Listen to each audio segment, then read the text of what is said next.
welcome to this week's episode of Ask the Instructor. My name is John Carissimo. The show is brought to you by the Tampa School of Real Estate. And what we're talking about today, we've done this before for $100,000, but you know, here's the thing, $100,000 just doesn't seem to be what it used to be. Let me know in the comments if you feel like $100,000 isn't quite, the thing it is that you're going after anymore.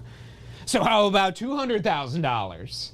And you might wonder, well, I've looked at the statistics, John.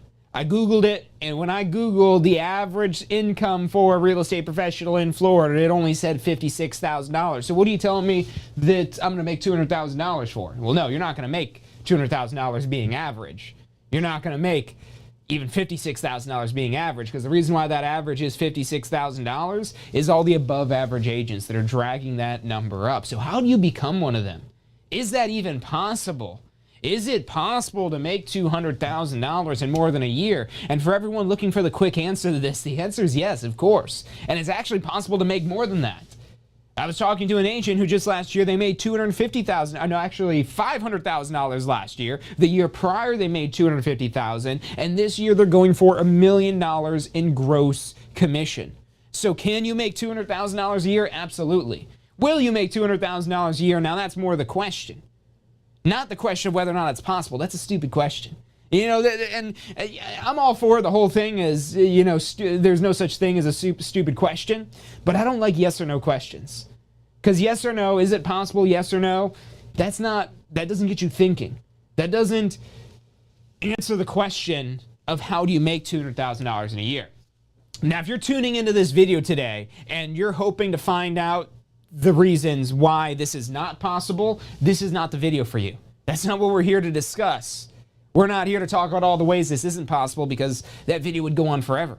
What we're talking about today is how to make this number possible, how to make this a reality. What is the math? Because if you haven't done the math on what it takes to make $200,000, you're not going to make $200,000. You're not going to make $100,000. You don't do the math on what is required to make that certain level of income. You're going to get lost in the sauce, as they like to say. That's a fun one I picked up recently, lost in the sauce. Welcome in, everyone. Welcome, Frank. Welcome, Sunset Mike. If you guys do have any questions about any of this information, as well as anyone else who is just joining us, whether you're watching on Facebook, on YouTube, on our website, on the Success Center, let us know what questions it is that you have in the chat if you wanted to break any of this stuff down further, or again, anything else it is that you'd like to see. Or if you'd like more one-on-one personalized help, support, guidance, call or text us at 813-333-2676. Again, that's 813-333-2676. But if you like the show today, make sure to hit the thumbs up button so we know to do more topics about money and commission and how do you make this actually a reality.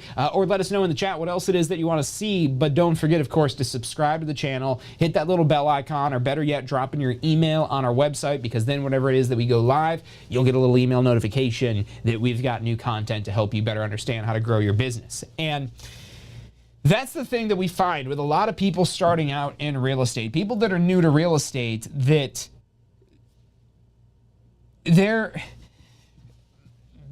don't know the opportunities they have in front of them. They don't know that they can do this because they don't see how they can do it.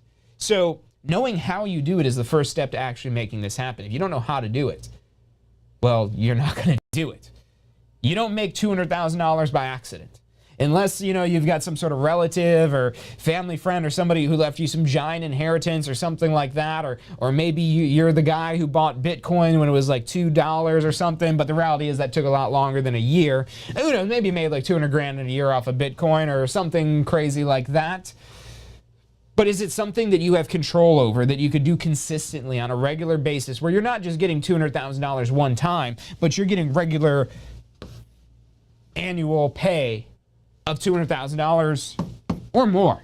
Because this math that we're doing for $200,000 is just slightly different than the math for $100,000, and the math for $500,000, and the math for $1 million. Now, you might not be ready at where you're at in your business to make $200,000. This is your first year. This is a tall order. It can be done, but this is a tall order. This is a lot to do.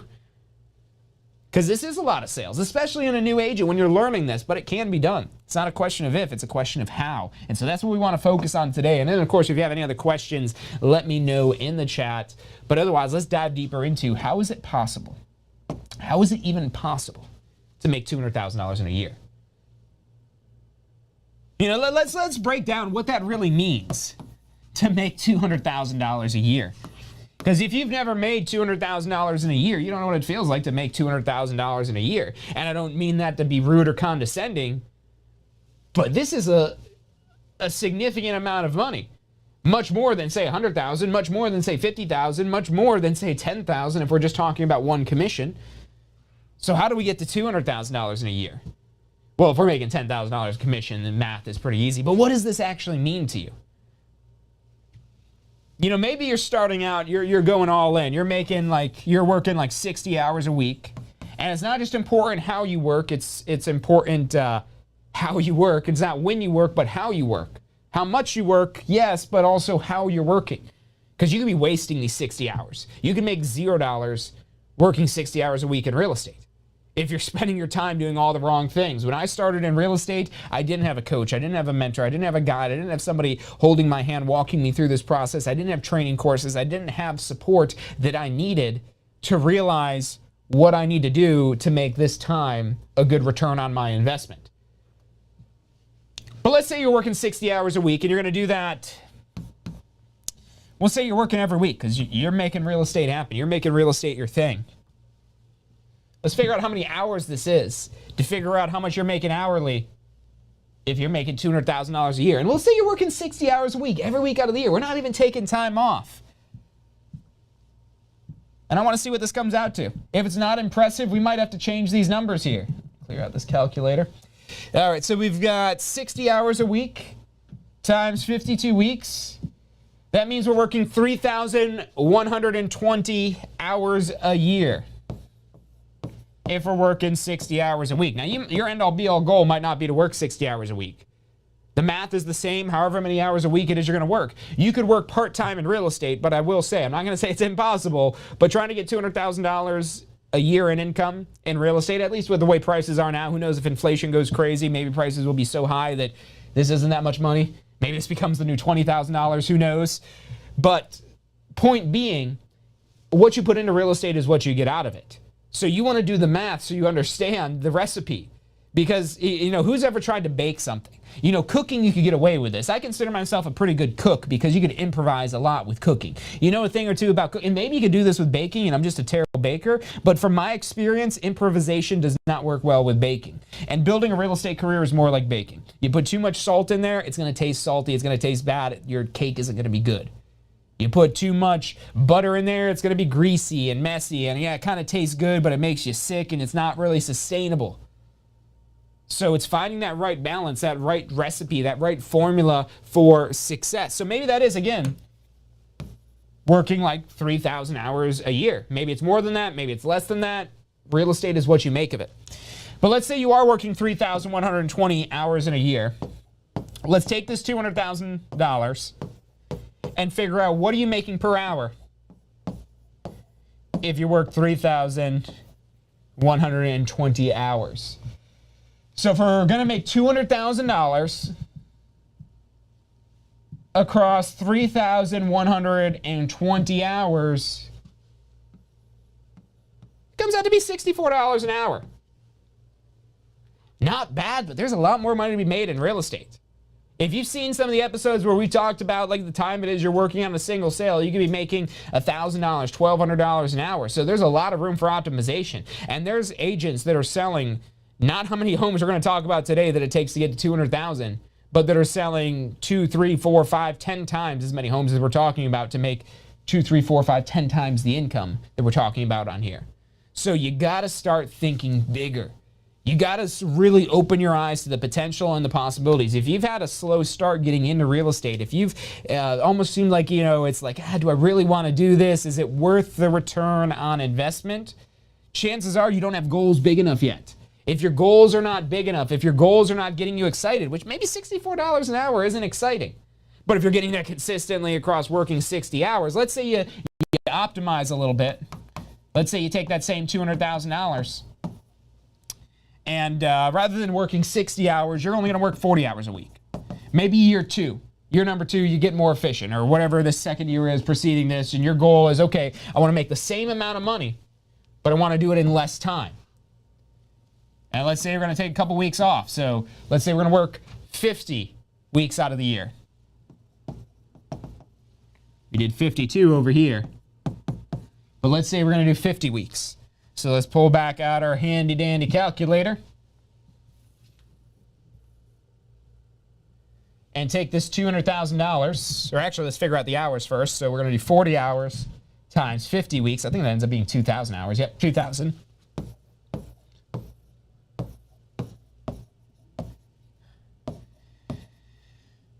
So, I mean, looking at this right here, just this difference, 3,120 hours to 2,000 hours. I mean, this is where efficiency starts to play into this. And you don't necessarily want to go into your real estate business with efficiency in mind, because you won't get it off the ground if you just focus too much on the best way to do things rather than just getting things done. So at first you got to focus on getting things done. That's going to cost you more time. But as you grow your business, if you could do two things. You could go for making more money, or you could go for, you know, I want a better work-life balance. I want to be more in control, because you're in control of when you work, how much you work. This is your business. At most brokerages, this is your business.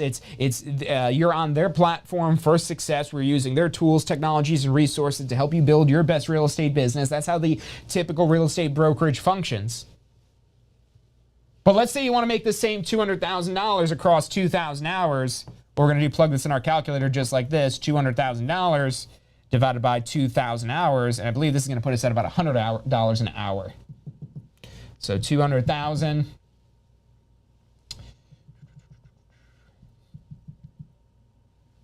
And we're going to divide that by $2,000 an hour. And yep, $100 is what we've got there.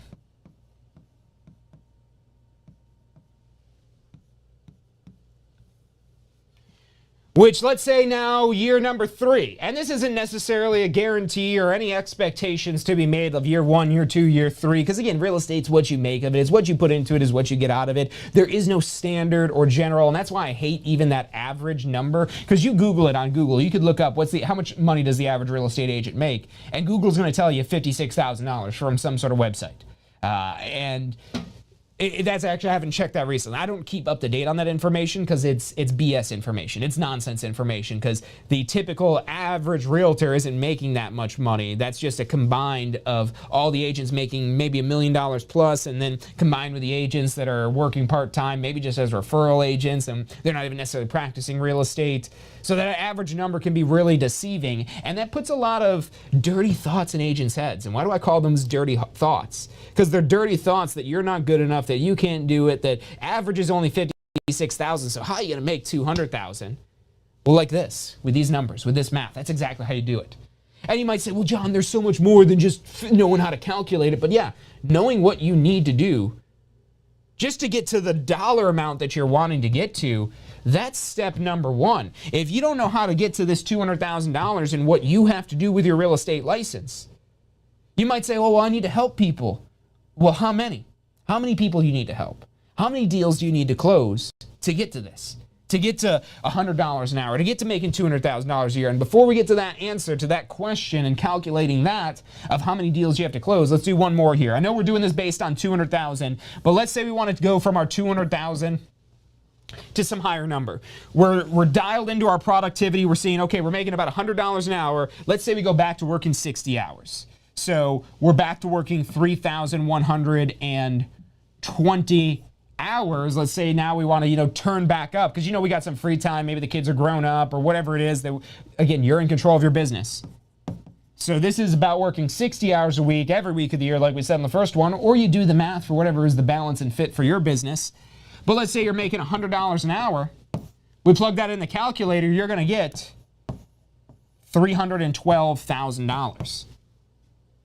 So now instead of making 200, you can make 312,000 just by taking your current level of productivity and increasing the hours it is that you're putting into this. And this could literally become this much of a science as you grow and develop your business further. Now, as it becomes more of a business, it becomes more standardized, it becomes more optimized, you become more skilled, you maybe have more of a business beyond yourself. Look, just because you're starting out as a real estate agent, just a single real estate agent, doesn't necessarily mean you have to always be a single real estate agent. You could hire an assistant. You could hire a transaction coordinator. You could have marketing partners. You could have a whole team of agents even. Or maybe you just have one agent that you're working with, or whatever stage it is that you're at, your business will change. Maybe someday you're going to open your own brokerage. But you don't need to open your own brokerage to make $1 million a year in real estate, because there's agents as sales associates making that much money, making hundreds of thousands of dollars, making these numbers here look small that I'm sharing with you today. So once you open your mind to what's possible and what's actually out there, this might be the more compelling reason why to continue along with this process, to continue powering through the course, to continue powering through the studying, to continue moving through that licensing process to get your license. But then it doesn't end there. You're not graduated at that point. Once you have your license, then it becomes taking post-licensing, so you can learn more of how to use your license, because pre-licensing focuses on laws and rules. And then it's getting joined with a good broker that has great training to actually help you figure out the more detailed aspect of this $312,000. If you're looking for the exact answer and the exact list of exact steps and things to do to make $200,000 in 1 year, I apologize if you feel misled, but I can't get that all taught in a 30-minute live stream that we're doing. But what we can do is get you started on the right track, which is, again, the math of how much what do you need to sell? So let's stick back with that $200,000 number. That you want to make $200,000 in a year. Now, we already figured out hourly and what we're looking at time. We've ran those numbers. We've done that calculation. When you take your post-licensing, this should all be part of the business plan. You know, you learn about the business plan and you know, just basic simple things. You're not trying to create like a Harvard level MBA business plan. No, you're just trying to create a plan of action where you have this stuff figured out. So when you're not sure what to do, well, does it fit the plan? Does it fit that end all be all goal it is we're trying to get to of, say, $200,000 in a year? Because if you're trying to make $200,000 in a year, there's different things you'll have to do compared to, say, making $56,000 a year, for using that average number. And it's not average action, because again, that average number is misleading. It might lead you to believe average action is going to yield average results, but really the reality is average actions yield subpar results. Average actions will yield subpar results with this whole average number here if you're taking into account the average income of a real estate agent. So don't look at the averages. Don't let anybody else gauge how successful you can be. Don't let anybody else limit how successful you can be. The only person it is that you should be competing with, that you should be trying to be better than, right now I'm looking at like a screen that's a visual of the camera right here, but it's yourself. It's you. Imagine you're looking in a mirror here. It's you that has the ability to make these changes in your life. No one else cares more about your life than you do. Maybe your spouse, maybe your partner, but if you've got that type of relationship, it's probably reciprocal, where you want to go above and beyond to be able to support your family, your spouse, your kids, to be able to provide that best life, to where money is not a concern for whatever it is that you want to do, whether it be as something as like just, you know, going on a trip to be able to capture family memories, or maybe being able to provide medical resources and options, because that costs a lot of money. Maybe being able to provide educational opportunities or extracurricular activities. You know, the whole thing for years has always been, oh, you got to go to a good college, you got to go to a good school, but that's becoming less and less of a thing. But there's all kinds of other extracurricular activities that can help prepare your kids for success. So whatever it is, this all costs money. That's the thing. As much as people don't like to talk about money, it's like the number one thing with everything, because everything costs money. And if it doesn't cost money, it costs something much more precious. Does anybody know what that much more precious thing is that can really cost you? And that's why I kind of started off focusing on that before we really started just looking at the money. It's the time. It's these hours that you're spending. So if you're going to spend, let's say you're working 40 hours a week and you're spending 2,000 hours, you're working 40 hours a week, you get 2 weeks off. So you're spending 2,000 hours of your life. I mean, how many hours do you even have? Well, that's roughly about a third of them. You get about maybe 6,000 hours a year. It's not the exact numbers, but it's going to be somewhere in that range. So is that 2,000 hours, or maybe you're working 60 hours a week because you're trying to make something of yourself, but you're getting frustrated because you're not getting the return you expect. You're not making $200,000 a year, let's say. And you're trying to figure out, how do I put myself in a better position to actually make higher amounts per hour? You want to be in the right vehicle for success. Because if you're job, career, line of work, whatever it is that you're in right now does not provide for the opportunity to be in control of your financial future, and most jobs don't allow for this. Because most jobs, you have some sort of salary. Maybe there's some sort of opportunities for bonuses and things like that. If you're in some sort of sales profession where there is a commission being paid, you have more control in a profession like that, especially if that commission is, say, uncapped. Because in real estate, yes, in the typical real estate brokerage, you're typically only earning commission, but you're earning tens of thousands of dollars potentially per sale. So let's get into the actual math of how do we calculate what do we need to do to get to $200,000? Does anybody know, anybody tuning in, whether you're watching on Facebook, on YouTube, on our Success Center, does anybody know about what? And yeah, definitely eBay addicts. Thanks for tuning in. Yes, it is time, so you hit the nail on the head. Thanks for tuning in over on YouTube there. Again, if you guys have questions, definitely let me know in the chat so I can answer anything specifically for you. But who knows in the Tampa Bay area right now what an average property is? What would be the average price for a property in the Tampa Bay area? I'm interested in what your guesses are. What it might possibly, what you might think it might be. Because I'm always curious, because to help people understand something, you got to realize also where they're coming from. And so, you know, if you think maybe the average price is, let's say, $333,000, your numbers are going to be wrong. Now, $333,000 actually used to be the average price in Tampa. I don't know how many years ago exactly that was, but right now the average purchase price in Tampa. So we're going to calculate the home sale here, what a typical commission would be. But the average purchase price, sale price, in Tampa. Now, your market may differ. Your Florida real estate license works anywhere in Florida, and you also can earn referral fees basically anywhere in the world as long as you're only just practicing in Florida, or even if you're not practicing at all, as long as your license is active, you could earn referral fees again from anywhere in the world. But the way it would get calculated for commission is going to be pretty standard. The only thing that would be different is what is the negotiated commission rate and what is the purchase price of the house. But if we're going by average numbers,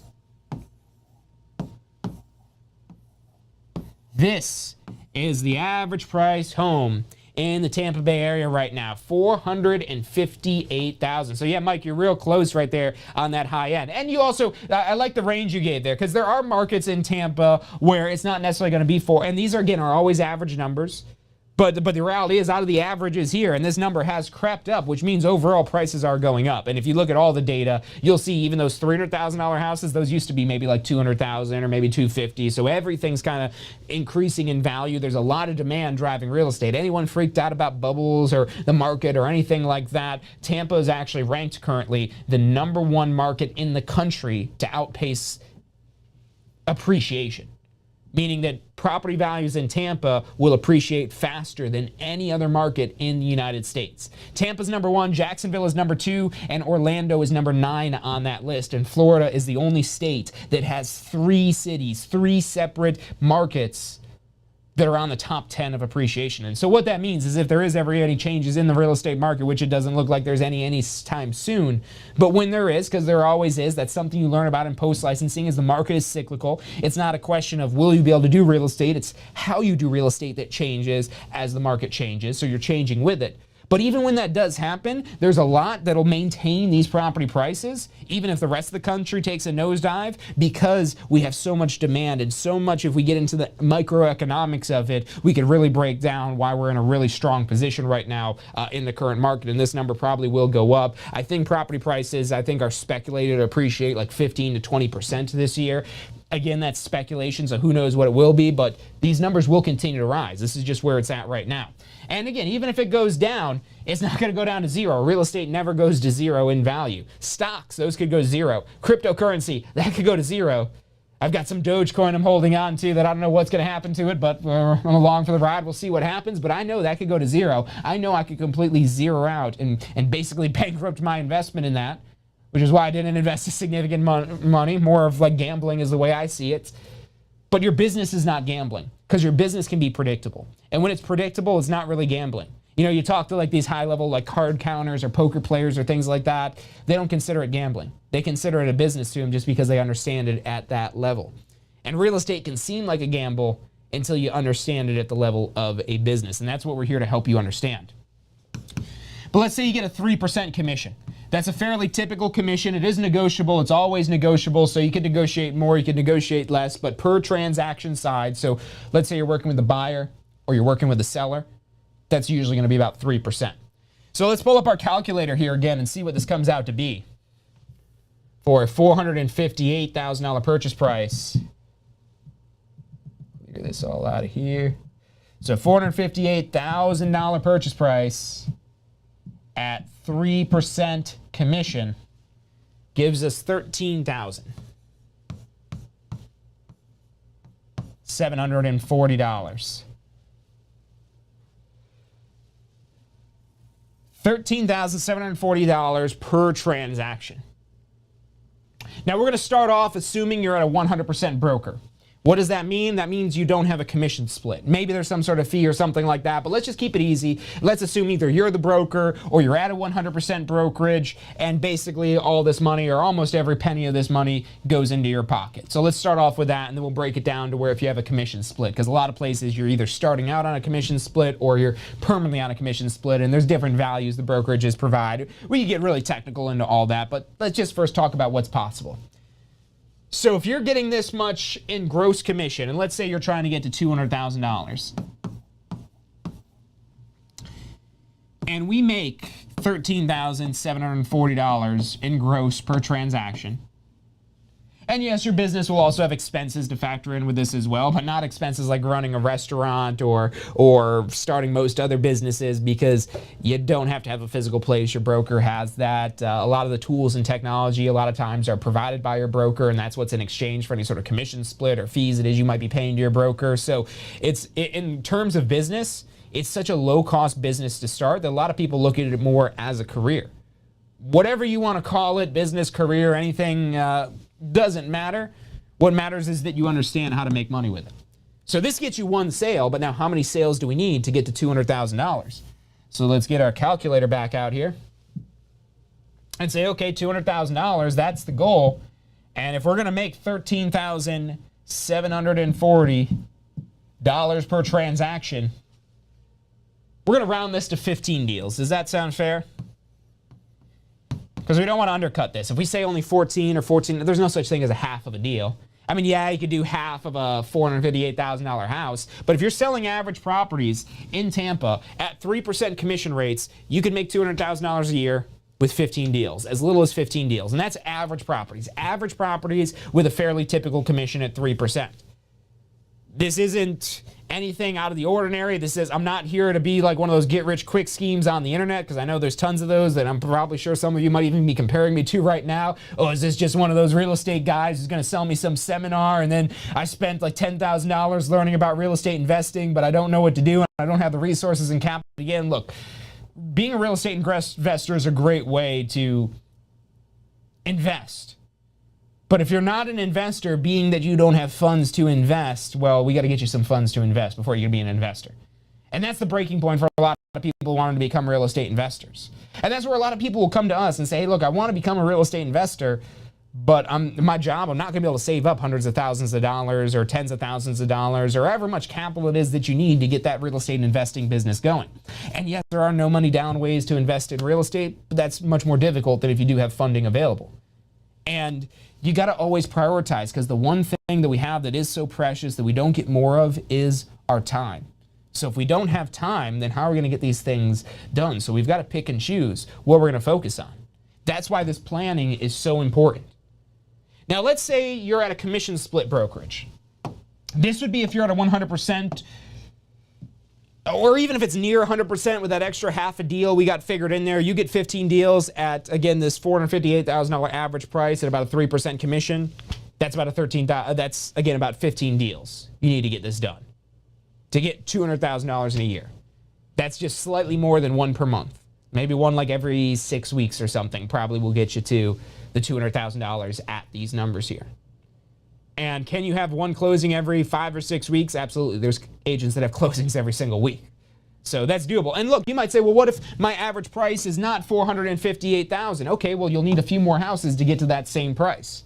You do the same math. You do it based on what is your average price, what is your typical average commission it is that you're charging, and then figure out how many times you need to do that to get to this 200,000.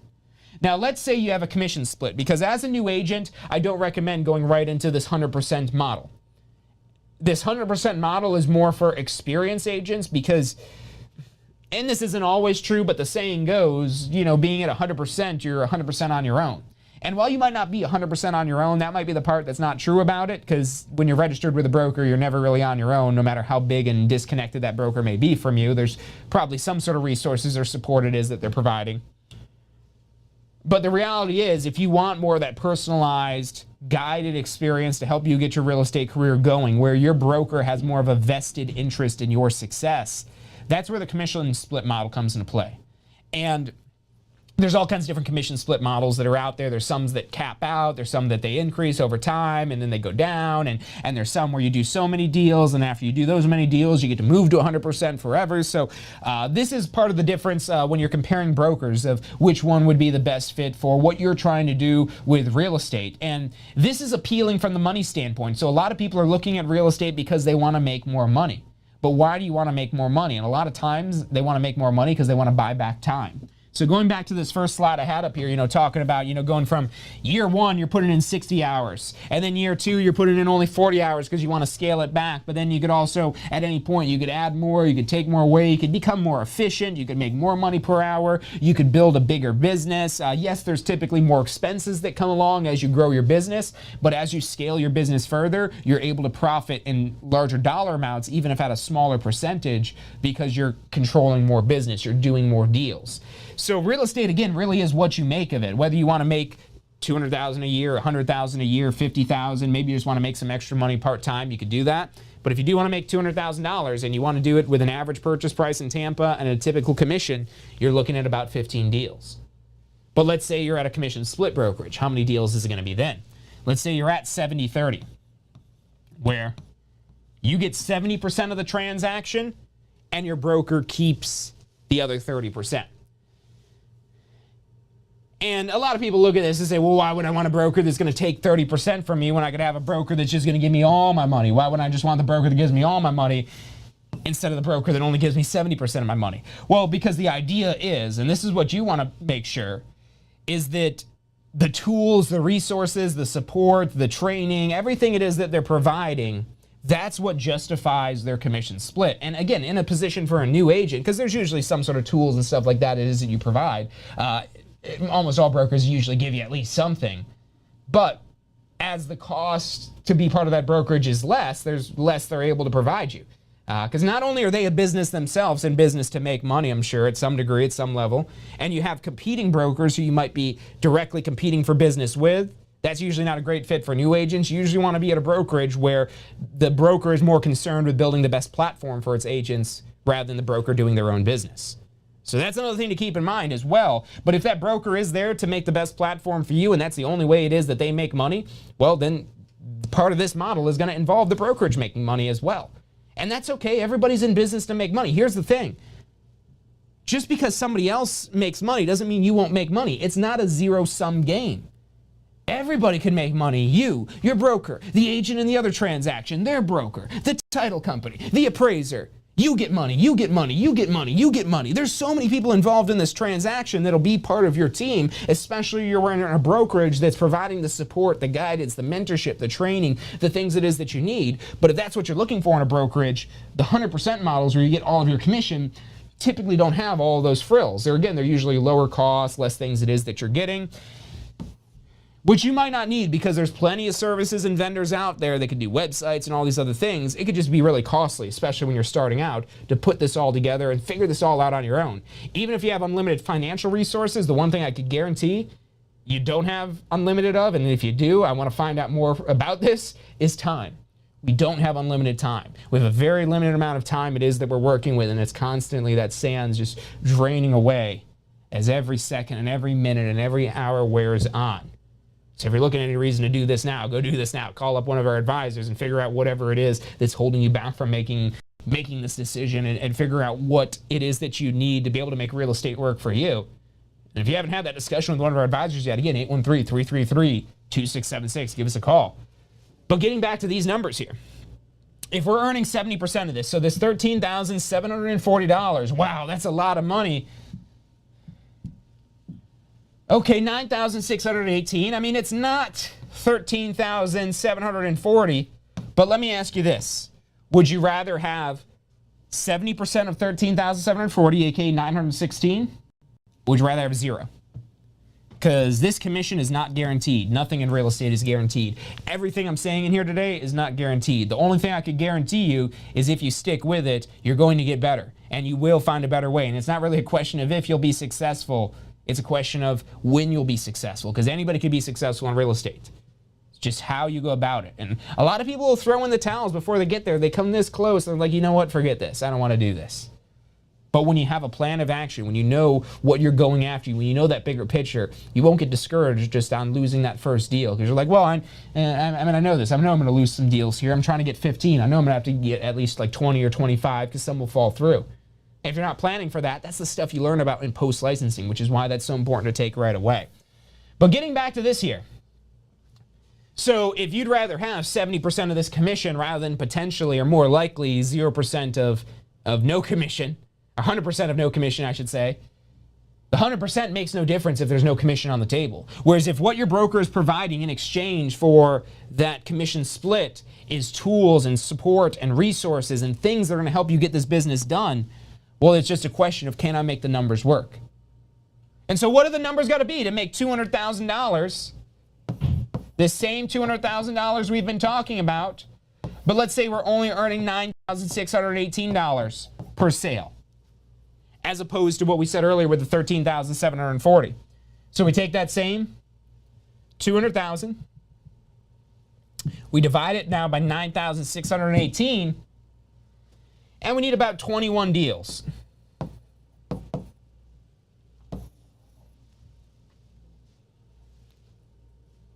So yeah, you're doing more work, as you can see, compared to the 100% model. And look, you're not usually tied to your broker. I never really see brokers doing any sort of, thing where you've got to be registered with that broker for at least a year or anything like that. I mean, maybe they're charging you some big upfront money that you don't get back if you go and leave the next day or something like that. But if you're considering leaving the next day, it's not the right brokerage for you. Let me go ahead and answer that for you right now. If you're thinking about leaving on day one, leave while you can, because that's not the best fit for you. Don't waste your time trying to make it a good fit if you know already it's not going to be a good fit. And the more it is you develop your plan, the more it is that you understand what you're going to do with your real estate license, the better it is you'll understand of how a good broker will fit into that picture, of what you need from that broker. But is what they're providing worth you having to do those extra couple of deals? I would say probably. And if maybe you could figure this out on your own and build your own model, maybe you go join one of these 100% brokerages. And then at that point, you only have to do 15 deals. Or maybe you have some sort of capping system where you almost like get a pay raise where you get a higher commission split temporarily. Or maybe that's a permanent higher commission split. Maybe once you've done so many deals, you get transitioned into basically a 100% program. And if your brokerage doesn't have an option like that, another brokerage does. So if you're at a brokerage where you're paying a split and you're sick of your split and you don't think your broker is worth the split, you could go join one of these 100% brokers.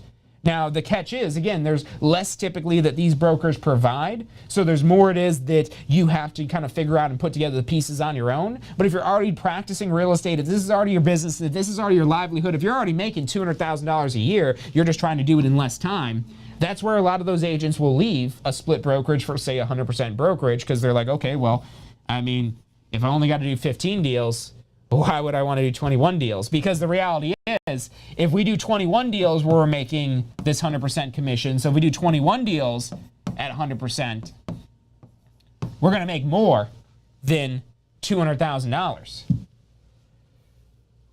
If we're trying to get at that 100% level, again, the 13,740,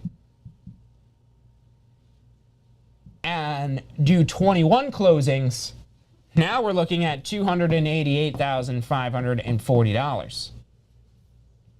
So not quite that 300,000 and I think 12 we had mentioned earlier, but we're getting closer there. And so again, you could see how timing and efficiency becomes really important to this formula and this picture as well. So this is all business planning. This is stuff that we teach in our post licensing course. Maybe not to this same level of detail and bluntness it is that I am here on today's show, so hopefully it is you've enjoyed that. Welcome in, Alana. Hopefully this is definitely been beneficial to you and everyone else tuning in today.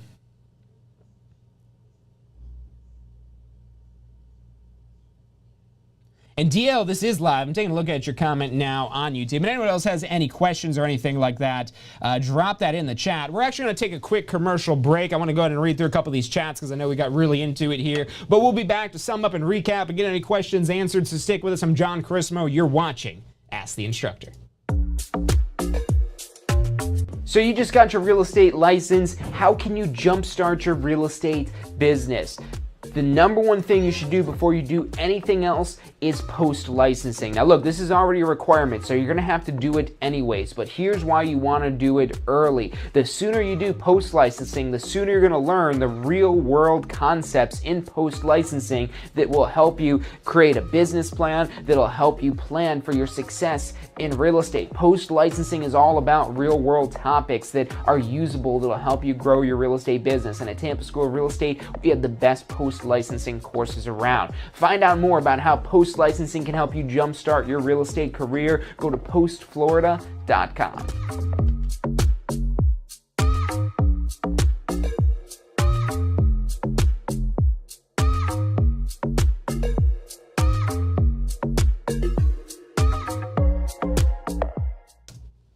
Hello and welcome back to this week's episode of Ask the Instructor. My name is John Chrismo. The show is brought to you by the Tampa School of Real Estate. We are live every Wednesday. Make sure you're subscribed to the channel so you get notifications whenever it is that we go live here. But in between my ramblings about how you make $200,000 a year in real estate, we definitely got some questions in here. Actually, one in particular that I don't think we might have touched on from DL over on YouTube. And a very specific question at that, but it's a good question because it is something I could share some information about the Tampa market. I don't have any stats specifically to give you on exact numbers on this right now, but if you are looking for something specifically in Tampa, like one of the more higher demand areas where you will see higher price points and a lot of appreciation, especially within the city limits of Tampa, is the South Tampa and everything kind of close to the downtown, the Water Street area, West Tampa, the Seminole Heights, Tampa Heights, that whole kind of central Tampa area. There's a lot of stuff being redeveloped in that area. And Tampa in general, there's a lot of redevelopment, not necessarily brand new development, and I'm talking about within the city limits of Tampa. Because within the city limits of Tampa, there's not actually much tracts of land available within the actual city limits. Now, you get outside of the city limits into our very close suburbs, more like the Riverview Fishhawk area, you're looking at Wesley Chapel and things like that. That's where you'll find a lot more land available, and that's where you get that a lot more economically priced. There's less demand in that area. It's more of a new develops area with that compared to, say, and I wouldn't want to say it's necessarily less demand because it's two sides of the coin. It's demand and supply. But speaking specifically about land within the city limits of Tampa, there's an extremely low supply of undeveloped land within the actual limits of Tampa.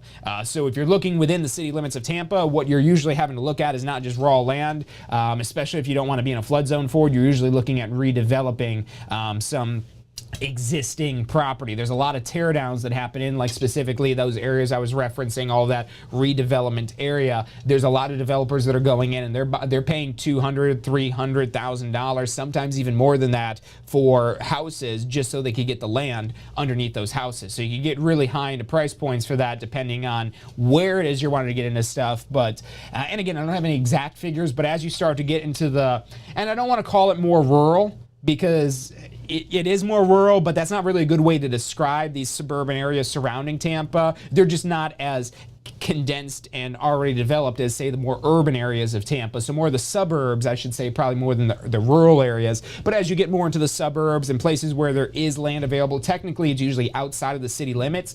But here in Tampa, if you're new to the area, we call this whole area Tampa. We call it Tampa Bay. St. Pete, sorry Clearwater, sorry Sarasota, sorry Brandon, sorry Fishhawk, sorry Wesley Chapel, we call it Tampa Bay.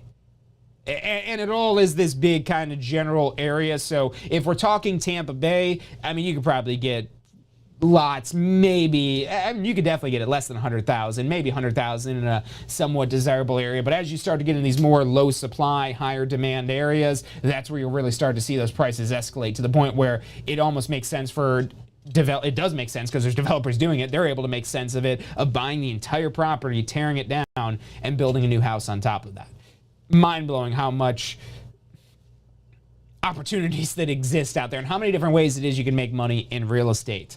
But unfortunately, we are out of time today. So if you did like today's episode and you got some great info from it, share in the chat what it is that you found useful or beneficial, or any information it is you're going to want to implement. Use it as a way to, manifest, make it real, put it out there into the universe, drop it in the chat. And the only people that are going to see it and maybe possibly judge you are all the other weirdos that are also like, yeah, Tampa School of Real Estate, this John Grismo guy, he's got some good information. All your other friends, they're not going to see that stuff pop up on their Facebook. That's how Mark Zuckerberg works, his whole little Facebook, metaverse, Instagram, all that other stuff. So feel free to let us know any way it is that we could help you. Again, if you want to talk more confidentially, more directly with one of our advisors, one-to-one, call us 813-333-2676. Again, that's 813-333-2676. Or we've got so much information right online at tampaschoolofrealestate.com. That's tampaschoolofrealestate.com. It's about all the time we've got for today. I want to thank you all for tuning in to this week's episode of Ask the Instructor. We'll be back on Friday for State of Real Estate. It's our weekly mastermind to grow your real estate business. And again, we do these episodes every single week. We've been doing this for years now. There's literally over 1,000 videos you could find on our YouTube, on our Facebook, on our Success Center about all different topics, about helping you understand real estate. Because look, we get it. This is a huge career change. There's a lot of schools that expect you to just blindly take a leap of faith when they're not giving you much information to take that leap of faith on. Look, this is a career change for most people. This is a big move. This is a new way of earning income, a new livelihood. So many opportunities that are out there, and it can be really confusing and really overwhelming if you don't have the right guidance, the right support. And that's what we're here to do. We're here to be with you for the life of your real estate career, not just give you a class to get your license and goodbye, figure out the rest on your own, but every week. Even if you're not a student of ours, you're welcome to tune in. Please share this show with your friends or family or anybody it is that's interested in real estate sales and doing real estate, because there's been so many people that have found benefit in these episodes. Yes, we're here to tell you about Tampa School of Real Estate, and if you want to start a real estate career, I'm confident there's no better option out there than Tampa School of Real Estate. But that's not the reason why we're here. We can make a lot shorter videos that we don't have to come up with new topics every single week if all we want to do is tell you to sign up for Tampa School of Real Estate. But the reason why we have that as an option, and the reason why it is that we're here, is because the information it is that we're teaching in these weekly live streams, the only way you can make use of it a lot of times is if you have an active real estate license. And in order to get that active real estate license, it starts out with enrolling in a pre-licensing course. It starts with enrolling in a pre-licensing course. Forgot to drink some water on that last break. Starts with enrolling in a pre-licensing course. You enroll in a pre-licensing course, you'll have to get your fingerprints taken, you do an application, you pass 2 exams, and you'll have a real estate license. At that point, you'll enroll in post-licensing. That post-licensing will teach you more of the actual real-world side of your real estate license. And at that point, you'll be ready to choose a broker if one has not been made obvious to you as the best fit already. After you've done your post-licensing, you're still on the fence about figuring out who's the right brokerage for you. That's where I would dive deeper into your business plan and figure out what it is that you're trying to do, what it is that how you want to make money in real estate, how much you want to work, how much money it is that you want to make. So that way you can more intelligently find the correct broker for what you're trying to do. We could blame the brokerages that you join if you're not successful, if it truly is their fault. But if it's your fault for not knowing that wasn't a great fit for you from the beginning, well, if you could take ownership of that, there's a lot it is that you'll be able to control. And that's the thing with real estate. If you're willing to embrace that ownership of your duties, that ownership of your career, that ownership of your business, because this is your business, even when you're registered with a larger broker, what you put into this is what you get out of this. Real estate has so many opportunities, so many ways to make money. It's changed so many people's lives. You look, literally everybody that is a billionaire, almost every single person that is a billionaire, real estate is part of their portfolio that got them to that level. Millionaires as well. Average people that have a good net worth built up. Real estate is a piece of that puzzle. And it should be a piece of your puzzle as well. If not, at least in investing, but maybe through selling real estate. Because if you're looking for a way to make a lot of money quickly, real estate can be that vehicle. It doesn't happen immediately the moment you get your license, but you could build up a machine that makes money quickly. Doesn't happen automatically, it doesn't happen overnight, but you can get there. It's not a question of if, it's a question of when. So that's all the time we've got for today. Thank you guys for tuning in. We'll be back on Friday for State of Real Estate. Until then, you have a great rest of your Wednesday, and I'll see you on Friday.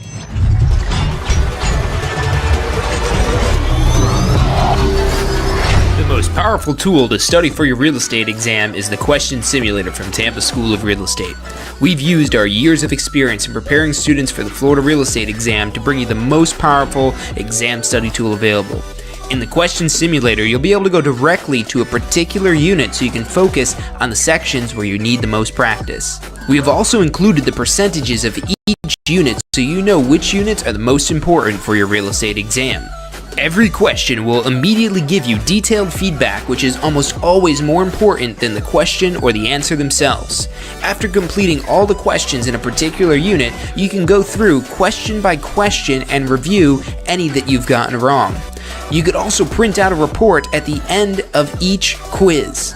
The Question Simulator from Tampa School of Real Estate is 100% mobile compatible, so you can practice with test questions anywhere you have your phone with you. Enroll now at questionsimulator.com and get ready to pass your exam. Have you been thinking about getting your Florida real estate license? Look, the process is probably easier than you think. We break it down step by step, how much it's going to cost, what it is that you need to do to get your Florida real estate license. Find out all of that and more at licensefl.com. Again, that's licensefl.com.